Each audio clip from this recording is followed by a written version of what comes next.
तो आइए मंत्र को देख लेते हैं एक बार। सबसे पहले इसका शुद्ध उच्चारण समझ लें। बहुत आसान मंत्र है, बहुत आसान, ज्यादा कठिन नहीं है।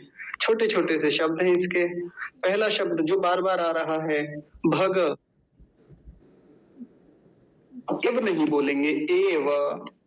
अगला तीसरा शब्द भगवान, भगवान। देखिए ये थोड़ा सा मिस्टेक रही मेरी ओर से। मिस्टेक क्या, ऐसा कुछ मिला ही नहीं समाधान हमारे कीपैड में। ये चंद्र बिंदु है नहीं, ये वाला, ये चंद्र बिंदु है। आप इसको ऐसा ही समझ लीजिए, ऐसा ही लिखा हुआ है वेद में, ऐसा वाला। तो मेरे कीपैड में था नहीं, मिला नहीं, नहीं तो मैं यही लगा के लाता।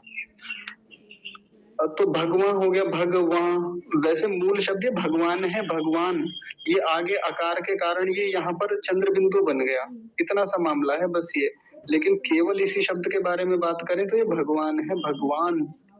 ठीक है, अजीब सा लग रहा होगा आपको। तो अभी कैसे बोलेंगे, भगवान। जैसे वो इसका अनुस्वार का उच्चारण होता है, बिल्कुल वैसा ही। अगला शब्द है अस्तु। बहुत आसान है, खूब बोला जाता है, पीछे कई बार आया है। अगला शब्द देखिए, देवास्तेन। देवास, इतने पर रुक जाएंगे। देवास और तेन आसान हो जाएगा। देवास तेन, देवास तेन। तेन नहीं कहेंगे, तेन ऐसा बोलेंगे। तो मेरे साथ बोलिए, देवास तेन, देवास्तेन। हो गया। अगला शब्द वयम, जाना पहचाना, बार बार आ रहा है। उससे अगला फिर देखिए, भगवंतः। कल भी आया था ये शब्द, दूसरा ही शब्द था चौथे मंत्र का, उतेदानीम भगवंतः। बिल्कुल वही है, भगवंतः। मेरे साथ बोलिए, भगवंतः। और श्याम, ये भी बार बार आया है, ये भी पिछले मंत्र में आया, उससे पिछले में भी आया, श्याम। अगला शब्द देखिए, त्वम, जाना पहचाना, त्वा, त्वम, त्वा, त्वन, त्वा। अगर ये अनुस्वार हटाएंगे तो क्या बन जाएगा, त्वन, त्वा, ऐसे बन जाएगा ये यहाँ पे। लेकिन त्वम, त्वा ऐसा भी बोल सकते हैं। तो ये हो गया, त्वम, त्वा, भग, भग। फिर से आ गया सर्व, है ना, ये भी आसान है, सर्व। आगे देखिए, ये थोड़ा सा कठिन शब्द है, बस ये है इज्जो। देखिए इज्जो लिखा हुआ है, ये इज्जो, ज आधा, ज पूरा और ओकार, इज्जो। हवीती, हवीती। वकार पर दीर्घ इकार बड़ी की मात्रा है, तकार पर ह्रस्व इकार छोटी की मात्रा। तो ध्यान रख लेंगे, इज्जो हवीती, इज्जो हवीती। मेरे साथ बोलिए, इज्जो हवीती। हो गया ना। स, से नहीं कहेंगे, से, है ना, स होता है, स। आगे देखिए, नो, आसान है, नो। भग, फिर से आ गया, पूरा एता। बस इस शब्द को देख लीजिए, पूरा एता। पुरेता नहीं बोलेंगे कभी, पुरेता बोलते हैं, पुरेता नहीं है, पुर एता। पुर, रेफ का ये जो र है इसका ध्यान रखेंगे, पुर एता। बोलिए मेरे साथ, पुर एता, पुर एता, पुर एता। अंतिम शब्द बचा, ये है भवेह, भवेह। ह का उच्चारण पूरा होना चाहिए, नहीं तो कई बार जल्दी बोल के निकल जाते हैं, भवे, भवे, भवे, भवे, ये गलत है। तो क्या बोलेंगे, भवेह, भवेह, ऐसा। हो गया, बहुत आसान है। सभी शब्दों को एक बार फिर से देख लीजिए क्या क्या है। भग एव भगवान अस्तु देवास्तेन वयम भगवन्तः श्याम। त्वा भग सर्व इज्जो हवीति स नो भग पुर एता, पुर एता भवेह। ये हो गया उच्चारण। एक बार प्रवाह से देख लीजिए, ओम भग एव भगवान अस्तु देवास्ते वयं भगवन्तः स्याम। त्वा भग सर्व इज्जो हवीति स नो भग पुर एता भवेह। आसान सा उच्चारण है, कोई कठिन नहीं है। अब कुछ शब्दों का संधि विच्छेद देख लीजिए। संधि विच्छेद भी कोई बहुत भारी नहीं है, कोई अधिक नहीं है, बड़े आसान से हैं। भग शब्द ऐसे ही रहेगा, एव शब्द ऐसे ही रहेगा, भगवान कर लेंगे इसको। माता जी, वीना माता जी, भगवान कर लेंगे भगवान को। अस्तु ऐसे ही रहेगा। देवाह तेन, दो शब्द बन जाएंगे, देवाह और जमा तेन। मैं तिरछा इसलिए लिखता हूँ ताकि वो आ जाए, ऐसे लिखने में थोड़ा सा मुझे भी बाधा होती है यहाँ पर स्क्रीन में, तो आप समझ ही जाते होंगे। देवाह और तेन, तो क्या बना, देवास्तेन। वयम ऐसे ही रहेगा, भगवंतः भी ऐसे ही रहेगा, श्याम भी ऐसे ही रहेगा, त्वम त्वा भग सर्व सब ऐसे ही रहेंगे जैसे के जैसे हैं। इनके सीधे अर्थ ऐसे ही मिल जाएंगे। ये शब्द त्रुट है ना, इसको अलग अलग कर लेते हैं। तो देखिए क्या बनेगा, इसमें एक शब्द शुरू में है इत, अजीब सा लगेगा इत, और उसके बाद है जोह वीति, जोह वीति आपके लिए नया शब्द है, जोह वीति।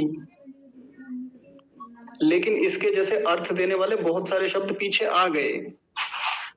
दिखने में शब्द नया है लेकिन ऐसा अर्थ देने वाले बहुत सारे शब्द आए हैं पीछे। जोह वीति, इत जोह वीति, ये जोह वीति अपने आप में एक अकेला ही शब्द है, इसको नहीं तोड़ेंगे।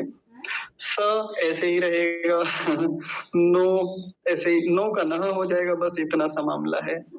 भग ऐसे ही रहेगा, और ये पूरा एता ये भी ऐसे ही रहेगा, ये भी अपने आप में पूरा शब्द है। इस शब्द को तोड़ेंगे, भवेह को। भवेह में क्या क्या बनेगा, एक तो भव शब्द है और साथ में है इह, भव जमा इह, ऐसे भवेह, भव जमा इह भवेह। आसान हो गया ना। तो देखिए एक मैं बात आपको बता देता हूँ अभी, वो बात ये है कि जब हमने संध्या के मंत्रों से कक्षा आरंभ की थी 1 साल पहले, तब ये मंत्र बड़े कठिन दिखते थे। इनके संधि विच्छेद, इनका अर्थ समझना बहुत कठिन सा लगता था।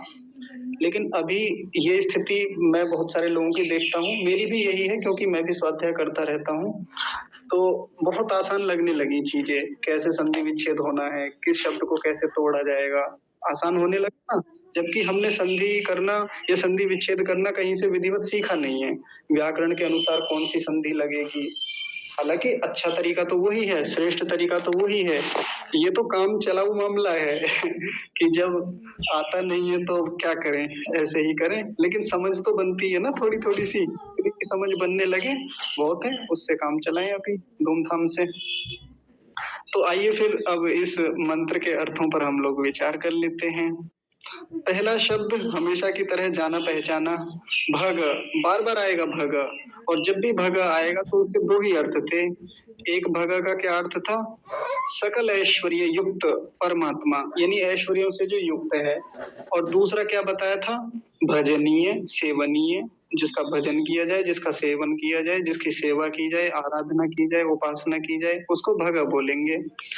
तो भग परमेश्वर के लिए संबोधन आया कि हे भगवान, यानी हे ऐश्वर्यों से युक्त परमेश्वर, एव माने ही, आप ऐश्वर्यों से युक्त हो ही हो, आप भग ही हो। अगर केवल भग शब्द को पकड़ लें, अब तो भग शब्द जैसे आपके ध्यान में आता होगा, तुरंत ऐश्वर्यशाली परमेश्वर ध्यान में आ जाता होगा, है ना। तो मैं सीधा केवल भग शब्द भी बोलूं ना, तो आप उसका अर्थ समझ जाया कीजिए कि आप भग ही हो, भग एव अस्तु, अस्तु माने हो, आप भग ही हो, परमेश्वर को संबोधन कर रहे हैं हम। भगवान अस्तु, भगवान हो, सीधी सी बात है। देखिए अस्तु शब्द को दोनों के साथ लगाइए, भग एव अस्तु और भगवान एव अस्तु। आप भग ही हो यानी भजनीय ही हो, और आप ऐश्वर्यों से युक्त ही हो। आप चूंकि ऐश्वर्यों से युक्त हो, इसीलिए आप भगवान हो। भगवान कौन होता है, भगवान उसी को तो कहते हैं जो ऐश्वर्यों से युक्त होता है, जिसके पास खूब सारा ऐश्वर्य हो। तो वही बात यहाँ हो गई कि आप भग ही हो, एव माने ही, तो इसलिए आप भगवान हो। और इन शब्दों को बार बार खोल चुके हैं, कई बार बताए हैं, इसलिए बस अब तो आप समझ गए होंगे भगवान क्या है। भगवान के बारे में कल भी बताया था। भगवान किसे कहते हैं? जिसके पास 6 चीजें हों। कोई गिनवाएंगे क्या थी वो 6 चीजें? भू भुव स्वः मह जना तपम सत्यम। नहीं, वो तो अलग मामला है, कल बताया था जी। सर जी मैं बताती हूँ। जी माता जी। ऐश्वर्य, जी तेज, यश, श्री, ज्ञान और वैराग्य। क्या बात है, बहुत चीजें हैं, हाँ जी, वो भगवान कहलाता है। हाँ जी, बहुत बढ़िया। वो 6 वस्तुएं बताई थी। समग्र ऐश्वर्य से समग्रस्य तेजसः यशः श्रियः ज्ञान वैराग्यश्चैव षण्णः भग इति। षण्ण, उसमें एक शब्द था षण्णः। षण्ण यानी 6 चीजें हैं ये। तो जिस व्यक्ति के पास, जिस भी वस्तु के पास ये 6 वस्तुएं हो, हम समझ लें कि वो भगवान है। और ये शुरू में कहा कि आप भग ही हो, आपके पास ये ऐश्वर्य है, इसलिए आप भगवान हो। सीधी सी बात है। आचार्य जी ज्ञान वैराग्य। हाँ जी, ज्ञान और वैराग्य। जी आगे। अच्छा, श्री लिखिए धन, यानी श्री धन को ही कहते हैं। और यश, यश जी। तेज जी। ऐश्वर्य जी। हाँ जी, ठीक है जी। जी ठीक है, धन्यवाद। हाँ जी, मैं इसकी एक छोटी सी पोस्ट बना दूंगा और समूह में भेज दूंगा, ताकि आप सब लोगों को याद रहे। औरों को भी भेजिए, ताकि लोगों तक ये बात पहुंचे कि भगवान कहते किसे हैं। तो फिर भगवान शब्द में ज्यादा कंफ्यूजन नहीं रहेगा। फिर वो गोलूपन वाली जो परिभाषाएं भगवान को लेके चलती है, भ से भूमि, ग से गगन, वो गोलूपन दूर तो होना चाहिए, और उसकी जिम्मेदारी हमारी है। तो भगवान शब्द को ठीक करें हम, और भगवान शब्द को ठीक से समझें, जैसा ऋषियों ने हमें बताया। इतनी बात पूरी हो गई। भग एव भगवानस्तु, आप भग ही हो, इसलिए आप भगवान हो। कहानी खत्म। आगे देखिए, देवाः तेन वयम भगवन्तः स्याम। दूसरी पंक्ति, यानी दूसरा वाक्य इस पहली पंक्ति का। तो क्या कह रहे हैं? तेन, इसलिए, इसी प्रकार या इसी तरह, जैसे आप भगवान हो, तेन बिल्कुल उसी तरह, वयम माने हम, देवाः माने हम देव जो हैं। ये देवाः शब्द अपने लिए आया। इस बात को कह कौन रहे हैं? विद्वान लोग कह रहे हैं। ये जो वाक्य बोला जा रहा है, ये मंत्र जो बोल रहा है, ये एक विद्वान बोल रहा है। कैसे? कि वयम यानी हम, जो देवाः, हम जो विद्वान लोग हैं, हम भी क्या हो जाएं? भगवन्तः स्याम, हम भी भगवंत हो जाएं, हम भी भगवान हो जाएं। और भगवंत का मतलब क्या बताया था कल? सकल ऐश्वर्य युक्त हो जाएं। हमको भी आप ऐसा बना दीजिए कि हम भी सकल ऐश्वर्यों से युक्त हों। साथ में एक बात और बताई थी, जब भी ये भग शब्द आया तो देखिए संसार में बहुत सारे मनुष्य मिलेंगे जो ऐश्वर्यों से युक्त हैं, जिनके पास खूब सारा ऐश्वर्य, खूब सारा धन संपत्ति, और खूब सारी जमीन जायदाद, रूप सौंदर्य, विद्या, ज्ञान, बल, पराक्रम, यश, कीर्ति, ये सब ऐश्वर्य होते हैं। ऐसे संसार में खूब लोग मिल जाएंगे, और बहुत कम लोग ऐसे मिलेंगे जो ऐश्वर्य प्रद मिलेंगे, जो ऐश्वर्य को देते भी हों। इकट्ठे करने वाले तो बहुत हैं जिनके पास ऐश्वर्य है, लेकिन प्रदान करने वाले बहुत कम हैं। होते हैं, प्रदान भी करते हैं लोग।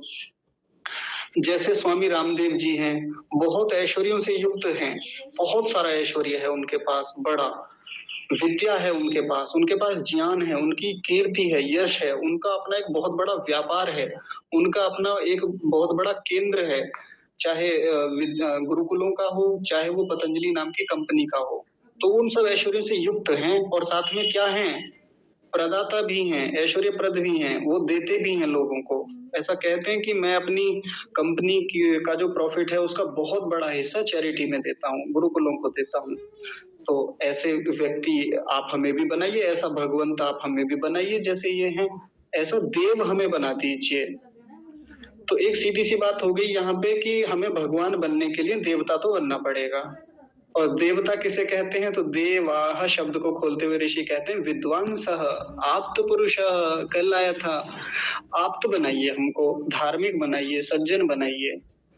तो यदि हमको भगवान बनना है तो पहली और आवश्यक शर्त है कि हम धार्मिक हों, हम सज्जन हों, हम सत्योपदेष्टा हों, जैसा कल बताया था, आप्त हों, विद्वान हों, देव हों, एक ही बात है ये सब। अब देखिए संसार भर में कितने लोग मिल जाएंगे जिनके पास खूब ऐश्वर्य है, ऐश्वर्य प्रदान भी हैं, लेकिन परमेश्वर एक ऐसे अकेले हैं जिनके पास सबसे अधिक ऐश्वर्य है और वो सबसे अधिक देने वाले भी हैं। ऋषि दयानंद की शैली है ये समझाने की, और उतनी अच्छी शैली मुझे आज तक किसी विद्वान की नहीं लगी। कोई ऐसा मिला ही नहीं जिसने कितना इतना सुंदर भाष्य कभी किया हो। भग शब्द का केवल एक अर्थ कर देंगे, या तो पूजनीय कर देंगे या ऐश्वर्य युक्त कर देंगे बस। लेकिन ऋषि दयानंद क्या कहते हैं, सकल ऐश्वर्य संपन्न है, जो सकल ऐश्वर्य से युक्त है। और साथ में अगली बार जब भग शब्द आया तो क्या कहते हैं, सकल ऐश्वर्य प्रद, आप सकल ऐश्वर्यों के देने वाले भी हैं।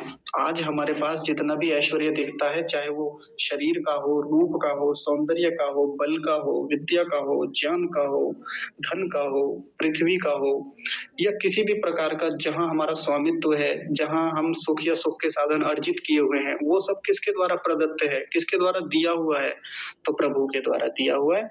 तो प्रभु से कामना है, प्रार्थना है, प्रभु आप हमें भी ऐसा ही बना दीजिए, हम ऐसे श्याम हो जाएं, हम भी ऐसे ही। ठीक है जी, पहली पंक्ति हो गई, इतना सही मामला है इसमें। कितना आसान मंत्र है ये। आसान इसलिए लग रहा है क्योंकि सब बातें पीछे हो गई हैं ज्यादातर, भग, भगवान, भगवंत, इन शब्दों को लेके, देव शब्द को लेके खूब सारी बातें हुई। दूसरी पंक्ति को समझते हैं, त्वम त्वा भग, एक पंक्ति, इतने को समझेंगे। हाँ, पहले भग शब्द को फिर से देखेंगे। यहाँ फिर से संबोधन परमात्मा के लिए कि हे भग, हे सकल ऐश्वर्य युक्त परमात्मा, त्वम, त्वम माने त्वम माने आप, नहीं रुकिए, पहले इसमें मैं थोड़ा अलग कर देता हूँ, ये गलत तो नहीं हो गया, एक बार मैं देखता हूँ। हाँ, ये गलत लिख गया मंत्र, मुझे ये लग रहा था कि मामला हुआ क्या यहाँ पे। ये तम शब्द है, तम, और त्वा अलग है। तम, हाँ जी, ये गलत टाइपिंग हो गई। तम त्वा था ये, तम और त्वा। और जो यहाँ वैदिक व्याकरण के अनुसार जब इस शब्द को अलग करेंगे तो ये त्वाम शब्द बनेगा, त्वाम। तो दो शब्द हो गए, तम और त्वाम। तम, तम का मतलब होता है उस, और त्वाम माने आपकी, उस आपकी, जो आप है, जिसके बारे में इतनी बात चल रही है। तो तम त्वाम, जो आप हैं, सर्व माने सब लोग।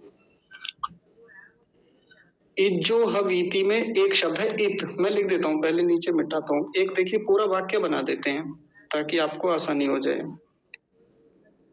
पहला शब्द आएगा तम, दूसरा शब्द आएगा त्वाम,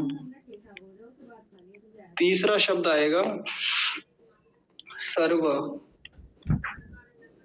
अगला शब्द इज्जो हवीति में से इत लेंगे, इत,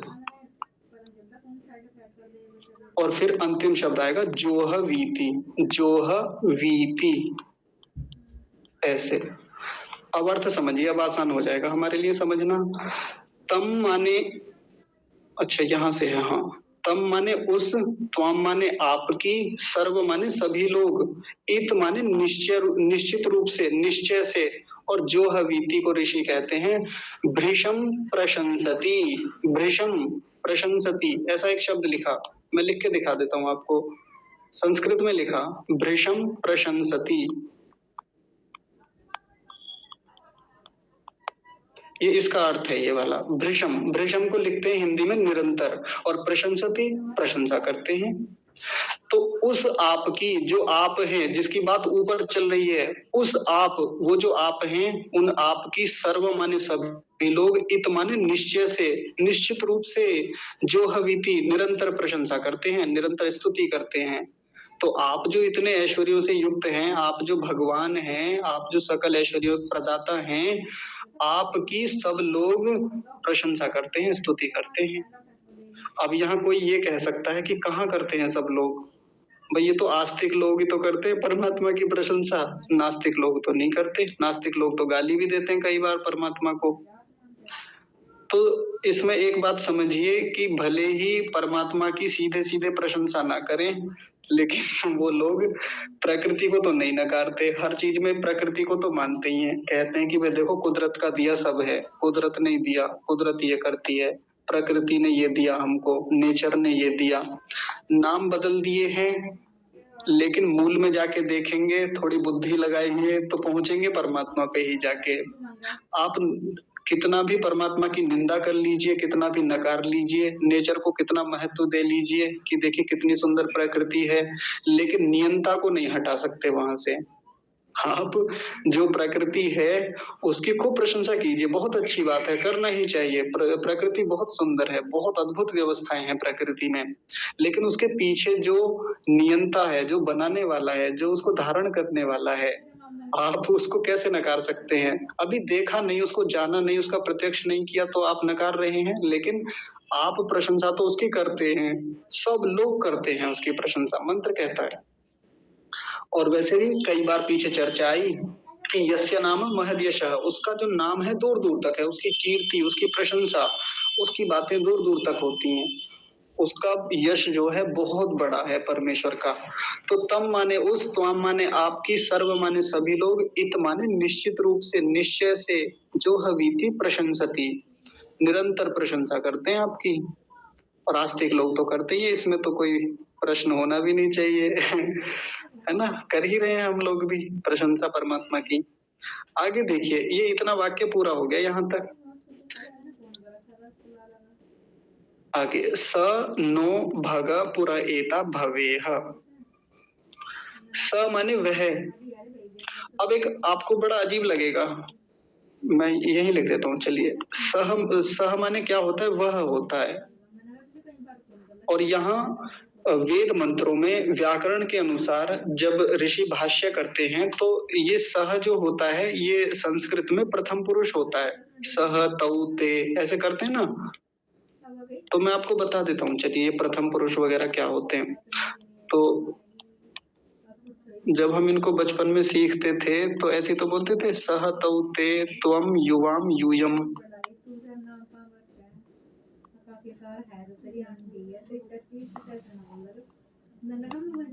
और अहम, आवाम, वयम।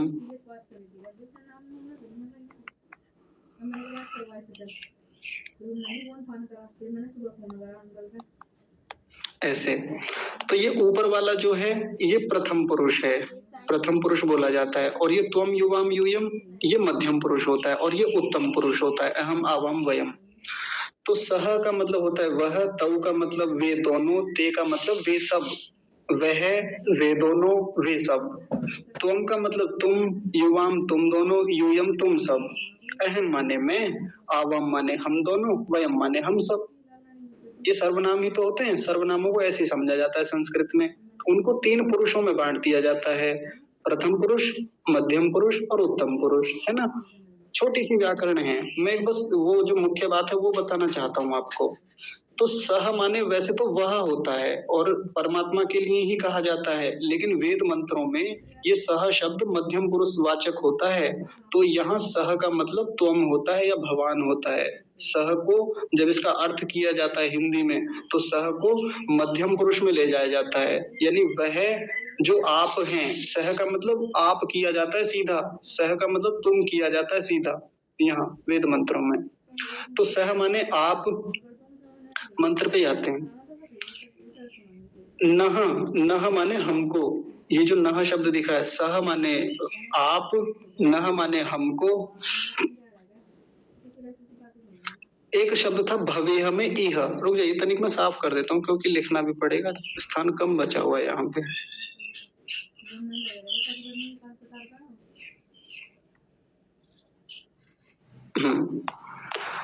सह माने आप, नह माने हमको, इह।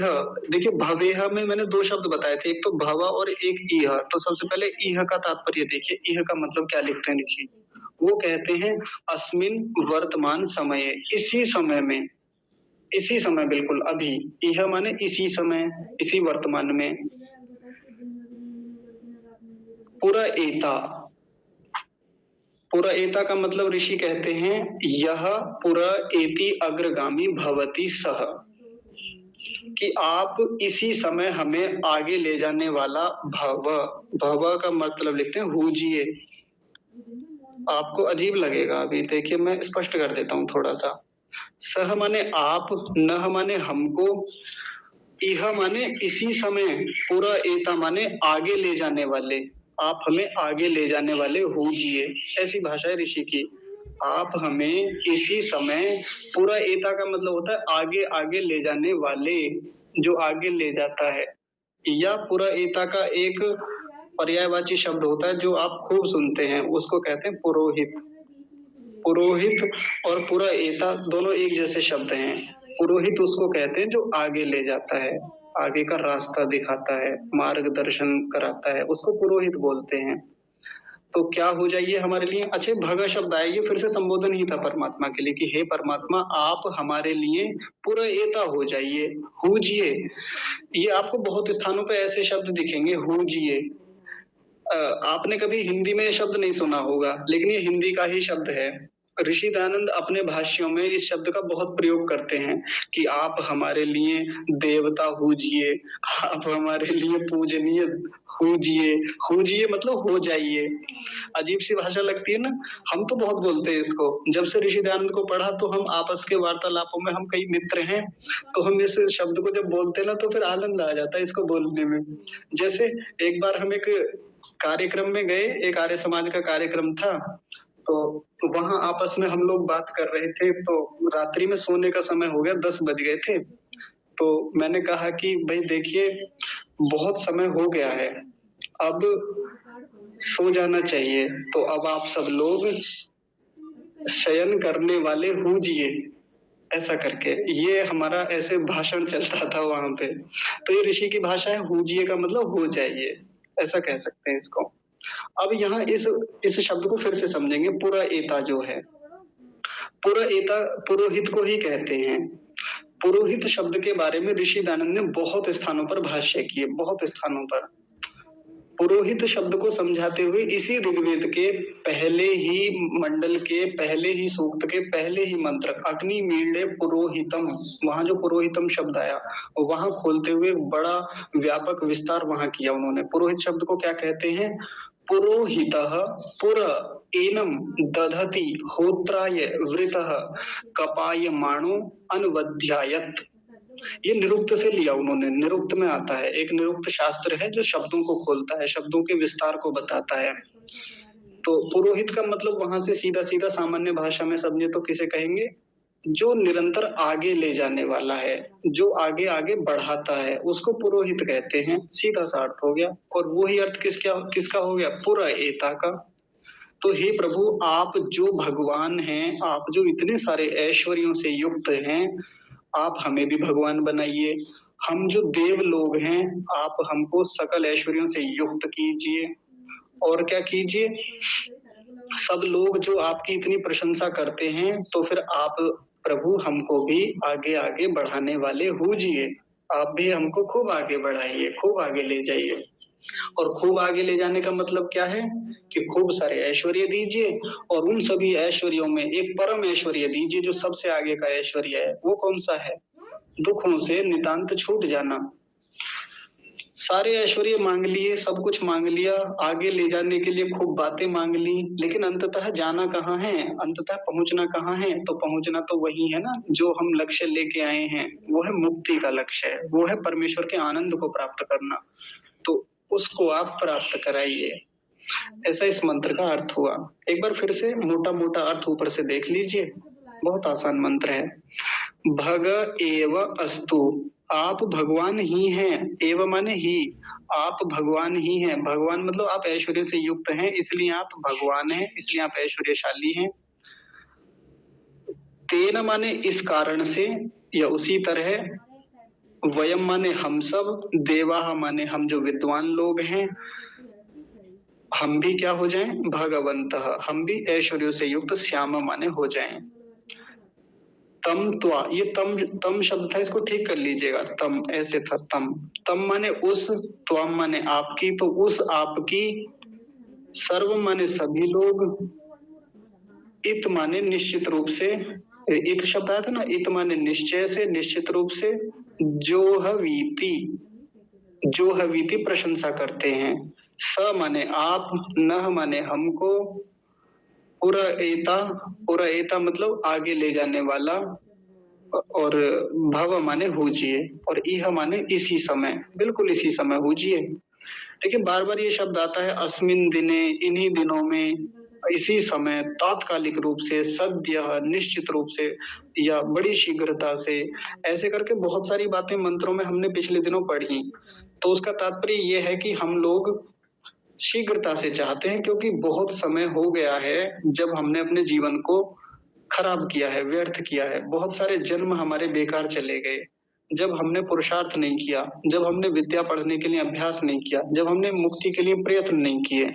तो हम परमात्मा से बार बार इन मंत्रों में प्रार्थना करते हैं कि हे प्रभु, आप हमें शीघ्रता से इन्हीं दिनों में, इसी समय, अस्मिन समये आप आगे ले जाइए, आप हमें उस लक्ष्य तक पहुंचा दीजिए। तो ये जिस दिन छटपटाहट हमारे भीतर होने लगेगी तो फिर समझिए कि हम बड़ी शीघ्रता से, गति से आगे बढ़ जाएंगे। कल पता नहीं गीता की कक्षा थी या यही कक्षा थी, तो कोई माताजी कह रही थी कि आप के पास भी उतना ही समय है, बाकी लोगों के पास भी उतना ही समय है, फिर आप कैसे इतना पुरुषार्थ करते हैं? जबकि मैं नहीं मानता, मतलब मैं ठीक ठाक मेहनत करता हूँ, जो भी मुझे काम मिलता है मैं उसमें अपना पूरा लगाने का प्रयत्न करता हूँ। तो इसको एक उदाहरण से समझते हैं। एक उदाहरण बहुत दिया जाता है इस चीज को समझाने के लिए अपने वैदिक साहित्य में। एक व्यक्ति जेल में बंद है, जैसे वीर सावरकर जी को समझ लीजिए कि ऐसा वीर सावरकर जैसा व्यक्ति जो काला पानी जैसे एक बहुत भयानक जगह पर कैद है और उसके ऊपर बहुत सारी जंजीरें लिपटी हुई हैं, बहुत बुरी तरीके से बांधा हुआ है, उसके मुख को भी बांधा हुआ है, कुल मिला के बहुत बुरी तरीके से उसको कैद किया गया है। उस व्यक्ति को बहुत चीजें नहीं सूझती हैं, उसको ऐश्वर्य नहीं चाहिए, उसको बहुत सुख के साधन नहीं चाहिए, उसको बहुत सारी और चीजें नहीं चाहिए, उसको और किसी प्रकार का सुख ज्यादा नहीं चाहिए। उसको ले दे के बस एक ही अंतिम कामना है, एक ही मुख्य प्रयोजन है, एक ही चिंतन हमेशा रहता है, एक ही चिंता हमेशा रहती है कि मैं इन बंधनों से छूट जाऊं, मैं मुक्त हो जाऊं, यहाँ से शीघ्रता से निकल जाऊं और आजाद होके अपने देश में पहुंच जाऊं या अपने स्थान पे चला जाऊं जहां मुझको अभीष्ट है, जहां मुझको जाना है, जो मुझको योग्य है। तो ऐसी उसकी कामना हमेशा रहती है, छटपटाहट रहती है और उससे छूटने के लिए वो निरंतर प्रयत्न करता है। कभी उस जहां जेल में बंद है वहां कभी वो सुरंग खोदने के प्रयास करता है, कभी वो सरिया तोड़ने का प्रयास करता है, उसके द्वारों को कि क्षतिग्रस्त हो जाए, ऐसा हो जाए, कुछ जादू हो जाए जिसके माध्यम से ऐसा हो जाए, भूकंप आ जाए, ये टूट जाए, ऐसी वो कामनाएं करता है। वो कुल मिला के वो छूटना चाहता है वहां से, प्रयास भी खूब करता है। सफल होना ना होना वो एक बात की बात है, लेकिन उसकी छटपटाहट ये बताती है कि वो सच में कैद है और उसको बोध है अपने कैद होने का, अपने परतंत्र होने का, अपने उस स्थिति में बंधे हुए होने का, बंधन में होने का बोध है, तभी वो छूट पाने का प्रयास कर रहा है। नहीं तो कितने कैदी ऐसे मिलेंगे मजे में है यार, बाहर से ठीक तो यही है जेल में खाना तो टाइम से मिल जाता है, वहां तो भोजन भी नहीं था। ये स्थिति बहुत सारे कैदियों की होती है, तो उन्हें अपने बंधन का महत्व ही नहीं पता। मतलब उसका बोध ही नहीं है कि कितना बंधन है, कितनी जटिलताएं हैं इस जेल में। लेकिन जिसको बोध है तो वो तो छटपटाएगा, वो तो बाहर निकलने के लिए प्रयत्न करेगा ही। वही स्थिति हमारे मनुष्यों की भी होती है, हम मनुष्यों में वो प्रवृत्ति है। सामान्य रूप से आध्यात्मिक भाषा में बात करें तो हमको ज्यादातर छटपटाहट होती नहीं है कि हम किस बंधन में हैं। छूटना कैसे है वो तो फिर बहुत बाद की बात है कि छूटा कैसे जाए इन सब चीजों से। अभी तो बोध ही नहीं है कि हम किसी बंधन में भी हैं। लगता है कि यार मनुष्य जीवन मिला है तो अब इससे बड़ा सौभाग्य ही क्या है, अभी तो ये कर लें, ये भी कर लें, ये भी हो जाए, ये भी हो जाए, ये सेटल कर लें, ये खरीद लें, ये ले आए, ये एकत्रित कर लें, ये जुटा लें। इन सब चीजों में हम ज्यादातर लगे रहते हैं। लेकिन वो छटपटाहट, वो तीव्रता से बेचैनी या उधर बढ़ने के प्रयत्न कि इस बंधन से कैसे छूटूं, ये छटपटाहट बहुत कम लोगों में दिखती है, बहुत कम। अंगुलियों पे मिल जाएंगे ऐसे लोग जिनके भीतर छटपटाहट होती है। जितनी मात्रा में होती है वो उतनी गति से फिर आगे बढ़ते हैं, वो उतना ही प्रयास करते हैं, वो मार्गों को खोजते हैं, ढूंढते हैं, निकलते हैं कि कैसे बढ़ा जाए। तो सबका अपनी अपनी बेचैनी का अलग अलग स्तर है और अपनी अपनी तीव्रताएं है, उसकी वेग है। जिसका जितना वेग है वो उतनी वेग से फिर पुरुषार्थ करता है। तो 24 घंटे में से जितना समय बाकी लोगों को मिलता है उतना ही आपके पास भी है, उतना ही मेरे पास भी है, उतना ही बड़े जो योगी लोग हैं, बड़े जो तपस्वी लोग हैं उनके पास भी उतना ही समय है। वो उसका अधिक से अधिक सदुपयोग कर लेते हैं, बस इतना सा मामला है। लेकिन मूल में तो वही बात है कि जिसको इसका बोध है, जिसको इसकी छटपटाहट का पता है कि ये चीज तो बंधन है, ये मुझे कचोटती है, काटती है, मैं छूटना चाहता हूँ इससे। जिसको केवल ये जन्म नहीं दिखता, जिसको आगे के भी जन्म दिखते हैं, जिसको पिछले जन्म भी दिखते हैं, दिखने का मतलब वो महसूस कर पाता है, वो अनुमान कर पाता है कि हाँ, जन्म तो बहुत हुए हैं मेरे भी, आगे भी होंगे, या इतने जीव जो इस समय भोग योनियों में पड़े हुए हैं, इनमें मेरी भी गति होने वाली है, मैं भी जाऊंगा। यदि मैं ऐसे ही पुरुषार्थहीन रहा तो, ऐसे ही आलस्य में रहा तो फिर व्यक्ति आगे बढ़ता है। और ये प्रयास हमको करना चाहिए, ऐसा चिंतन मनन प्रत्येक समय, चाहे हम व्यावहारिक जीवन में हो, चाहे हम उपासना के काल में हो, ये प्रयत्न जिसका जितना जितना तीव्र होता चला जाएगा, जिसका चिंतन जितना व्यापक और गहरा होता चला जाएगा, वो छूटने के लिए पुरुषार्थ उतना ही अधिक करेगा। तो फिर थोड़ा सा भी समय हम व्यर्थ के कामों में क्यों लगाएंगे, फिर बेकार की फिजूल की बातों में हम क्यों ही समय को खर्च करेंगे। अभी एक दिन पहले की बात है, हम खेत में जा रहे थे, मतलब थोड़ी सी अलग बात है लेकिन मैं यहीं से जोड़ के बताऊंगा। तो हम बैलगाड़ी में जा रहे थे, मेरी माता जी भी बैठी हुई थी, पिताजी भी बैठे हुए थे, और एक लड़की हमारे गांव की, वो जा रही थी रास्ते में से। तो मेरी माँ ने उसको रोक के पूछा कि वो तुम्हारे भैया का जो रिश्ता हुआ था वो छूट गया कि हो गया, क्या रहा मामला? हमने तो सुना था छूट गया, कहीं से सुना था। वो कहने लगी कि नहीं, दादी बोलती है माँ को, कहने लगी नहीं दादी, वो तो हो गया रिश्ता, बातें चल रही हैं, अभी हो जाएगा आगे। बस इतनी बातें हुई थी। मैंने माताजी से कहा, मैंने कहा माताजी ये सब बेकार की बातें हैं, फालतू की, रखा नहीं है कुछ ज्यादा इन बातों में। जिन बातों में आपको बुद्धि लगानी चाहिए, जिन बातों में आपको पुरुषार्थ करना चाहिए, जिस पर चिंतन मनन होना चाहिए, वो दूसरी बातें और भी बहुत हैं। किसका रिश्ता कहाँ हुआ, नहीं हुआ, टूट गया, छूट गया, कैसे रहा, इन सब से क्या मिलने वाला है? और चलो हो भी रहा है तो अच्छी बात है, किसी का हो रहा है, किसी का टूट रहा है तो दुख की बात है, उसमें हमको भी सहयोग करना चाहिए। लेकिन ये क्या कि हम उसको जीवन का ही हिस्सा बना लें, उसकी रिश्तेदारी कहाँ है, खोजते फिर रहे हैं, उसकी रिश्तेदारी कहाँ है जी, और उसका रिश्ता कहाँ से हुआ, कहाँ से टूटा, बेकार की, व्यर्थ की, फालतू की इतनी बातें जीवन में हमारे होती हैं। लेकिन जो विषय हमारे चिंतन के हैं, जो विषय हमारे जीवन में मुख्य हैं, जिन पर अधिक चिंतन होना चाहिए, वो चिंतन हमारे लिए गौण है। गौण मतलब मुख्य नहीं है। तो पिछले जो ये मंत्र रहे हैं हमारी कक्षा में, तो प्रातःकालीन मंत्र बहुत महत्वपूर्ण है। प्रतिदिन प्रातःकाल हम लोग बोलते हैं इन मंत्रों को, नहीं भी बोलते होंगे, मैं जानता हूँ सब लोग नहीं बोलते, लेकिन कोई बात नहीं, मंत्रों को नहीं भी बोलते हैं तो जितना इनका भावार्थ ऋषियों ने हमें बताया, इनका ये अर्थ हमें समझाया, इतने सुंदर चिंतन हमें बताए, ये हम प्रतिदिन ऐसे ही बैठ जाएं सुबह को ध्यान में, चाहे तो ऐसे ही बैठ जाएं उठ करके, चाहे उपासना में बैठें और इस चिंतन को और व्यापक करें और गहरा सूक्ष्मता से ले जाएं। रात्रिकालीन मंत्र थे, उनका भी ऐसा ही भाव था, मन पर आधारित थे। तो पूरा दिन हमारा कैसा हो, रात्रि कैसी हो हमारी, पूरे जीवन का व्यवहार कैसा हो, ये 11 मंत्र इस बात को बताते हैं। 5 मंत्र ये हो गए और 6 मंत्र जो रात्रिकालीन हमने देखे थे। मुझे नहीं पता कितने लोगों ने नोट्स बनाए, कितने लोगों ने इन सब चीजों को कंठस्थ किया, समझा, रिवीजन किया, विचार किया, और मुझे जानना भी नहीं है अधिक, है ना।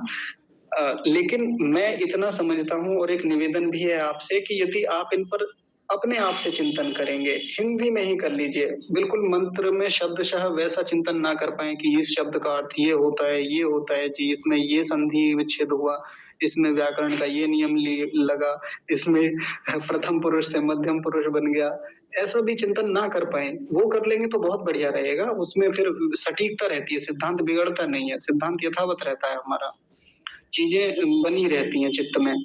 वो करेंगे तो बहुत अच्छा है, नहीं भी करेंगे तो अपनी भाषा में इन मंत्रों के अर्थों पर चिंतन हम खूब बढ़ाएं, और जैसा जैसा आदेश परमेश्वर ने हमारे लिए इन मंत्रों में दिया है उसके अनुकूल अपने जीवन को बनाने का प्रयास करेंगे। ठीक है, तो ये तो संपन्न होता है आज का ये प्रकरण जो है। अगला कोई प्रकरण और उठाएंगे? हाँ, सुमेधा माता जी ने आज मेरे पास एक मैसेज भेजा जैसे कई लोग यज्ञ करते हैं तो यज्ञ की जो पुस्तकें हैं उनमें कुछ अतिरिक्त मंत्र कुछ लोगों ने विनिमय किए, अलग से मंत्र लिख लिए। जैसे तेजोअसि तेजोमयी धेहि बलमसि बलमयी धेहि, ऐसे करके मंत्र आता है। अस्तो मां सद्गमय, ये चीजें आती हैं कुछ तो, या और भी कहीं से उठा ली तो उनको बोल करके आहुतियां देते हैं। ऋषियों ने विधान नहीं किया उनका, कहीं भी ऐसा कहीं देखने में नहीं आता कि इन मंत्रों से आहुति दीजिए, लेकिन कुछ विद्वानों ने उनको इकट्ठा किया, उनका विनियोग किया, विनिमय किया, विनिमय क्षमा कीजिए, विनिमय नहीं विनियोग किया, और उनके माध्यम से आहुतियां देना शुरू किया उन्होंने। तो माता जी कह रही थी कि कुछ मंत्र और भी हैं ऐसे छोटे-छोटे मंत्र, उनका भी उन पर भी आप चर्चा कीजिए, बात कीजिए कक्षा में। तो मैंने कहा ठीक है, अभी हमारे पास कुछ 5-6 दिन हैं, इन दिनों में उन कुछ मंत्रों को उठा लेंगे हम, जो और भी प्रसिद्ध मंत्र हैं, है ना? एक यज्ञोपवीत मंत्र भी है, वैसे उसका अर्थ सीधा-सीधा कहीं दिखने में नहीं आता, लेकिन फिर भी मुझे मिलेगा तो मैं ज़रूर उस पर चर्चा करूँगा। और फिर लगभग 12-13 तारीख के बाद, क्योंकि 12-13 तारीख में मुझे कहीं जाना है, तो उसके बाद हम कुछ विशेष चीज़ें आरंभ करेंगे। विशेष चीज़ों का मतलब जैसे कई लोग कह रहे थे कि सत्यार्थ प्रकाश की भूमिका शुरू कीजिए, क्योंकि सत्यार्थ प्रकाश तो खूब पढ़ते हैं हम लोग, लेकिन भूमिका नहीं पढ़ते। या और भी कई शास्त्र हैं छोटे-छोटे से, प्यारे-प्यारे से, जैसे आर्योदेश रत्नमाला है, कभी ध्यान नहीं जाता है ऐसे शास्त्रों पर। इन पर चिंतन करेंगे, इन पर स्वाध्याय आरंभ करेंगे। व्यवहार भानु एक बड़ा प्यारा शास्त्र है, हमें व्यावहारिकता सिखाता है, उस पर बात करेंगे, लंबी चर्चाएँ होंगी उस पर। छोटा-सा है जबकि, कुल 30-40 पेजों का शायद होगा इतना, लेकिन बहुत व्यापक चर्चाएँ उस पे की जा सकती हैं। और भी हैं कई सारे शास्त्र, संध्या के मंत्रों का रिवीजन करने की भी बातें चल रही थी, तो देखेंगे, योजना बनाएँगे और विधिवत क्रम से एक-एक प्रकरण को लेते हुए हम आगे बढ़ेंगे। यदि आपके मस्तिष्क में भी किसी विषय को या किसी ऐसी चीज़ों को लेके कोई योजना हो, आपको हो कि इस पर भी बात होनी चाहिए, तो आप ज़रूर साझा कीजिएगा, फिर उस पर आगे बढ़ेंगे हम लोग। यदि किसी को कुछ कहना है, कोई बात हो तो बताइए, नहीं तो फिर आज की कक्षा को तो विराम देते हैं।